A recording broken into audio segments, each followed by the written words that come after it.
காரசாரமாக ஒரு வெண்டைக்காய் சட்னி எப்படி செய்கிறதுன்னு சொல்கிறேன். அதுக்கு ஒரு கப்பில் வெண்டைக்காய் இந்த மாதிரி கட் பண்ணி எடுத்து வச்சுக்கோங்க.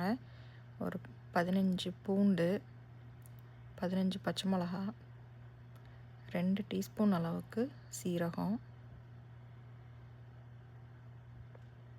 ஒரு 3 தக்காளி, கொஞ்சம் எண்ணெய்.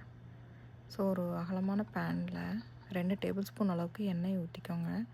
அதில் எடுத்து வச்சுருக்கிற பூண்டு, பச்சை மிளகா, சீரகம் எல்லாத்தையும் ஒன்றா போட்டுருங்க. பச்சை மிளகாய் எண்ணெயில் வெடிக்குங்கிறதுனால கூடவே உப்பையும் சேர்த்து போட்டு வதக்குங்க.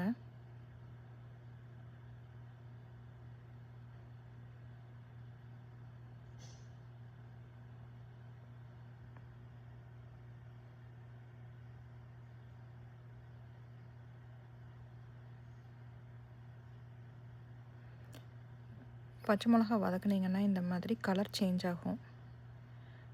பாருங்கள், பூண்டு கூட தோல்லாம் சுருங்கிடுச்சு. இந்த சமயத்தில் கட் பண்ணி வச்சுருக்கிற வெண்டைக்காவையும் போட்டு வதக்குங்க. ஒரு 10-15 நிமிஷம் வெண்டைக்காவை நல்லா லோ ஃப்ளேமில் வச்சு வதக்குனிங்கன்னா வெண்டைக்காய் நல்லா சுருங்கி வதங்கி வரும்.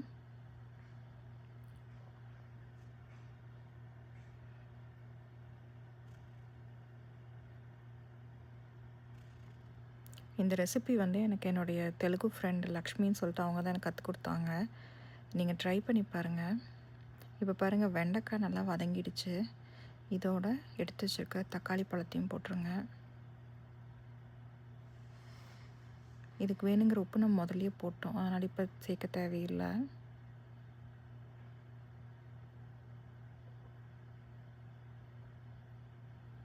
தக்காளி இன்னுமே கொஞ்சம் முழுசாக இருக்குது. இதுவும் நல்லா வதங்கட்டும்.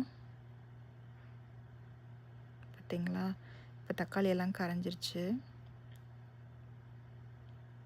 இதாங்க கரெக்டான பக்குவம். தக்காளி நல்லா மசிஞ்சிருச்சு.